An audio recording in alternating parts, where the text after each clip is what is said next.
Shalom sahabat, salam dalam kasih Tuhan Yesus Kristus. Kembali kita merenungkan firman Tuhan. Tema kita hari ini, janji Tuhan tidak pernah salah.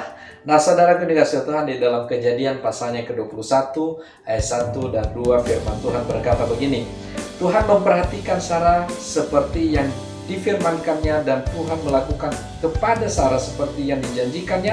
Maka mengandunglah Sarah, lalu ia melahirkan seorang anak laki-laki bagi Abraham dalam masa tuanya pada waktu yang telah ditetapkan sesuai dengan firman Allah kepadanya. Saudaraku yang dikasihi, kita lihat ini bahwa Tuhan sudah berjanji kepada Abraham di dalam ketakutannya bahwa nanti keturunanmu lah yang akan menjadi ahli waris dalam hartamu yang begitu banyak, saudara-saudara. Tapi di tengah jalan Abraham dia takut, khawatir, sehingga dia sempat berbuat kesalahan di mana dia menghampiri hambanya atas perintah istrinya, yaitu Hagar. Dan akhirnya dia punya anak yang namanya Ismail. Kita tentu tahu hal itu.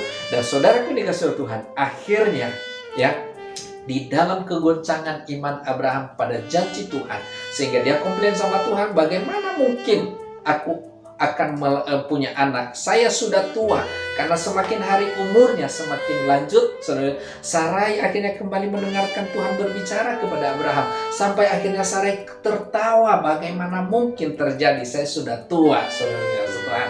Nah, ternyata saudara Tuhan, karena Tuhan tidak pernah janjinya salah, saudara, dia genapi janjinya kepada Abraham, ya. Maka di dalam pertemuan itu Tuhan bilang, tahun depan aku akan bertemu dengan engkau dan engkau sudah punya seorang anak.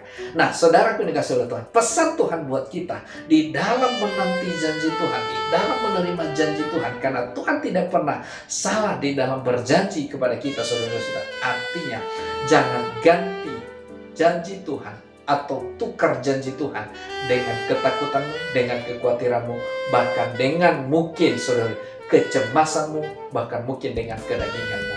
Karena janji Tuhan tidak pernah salah.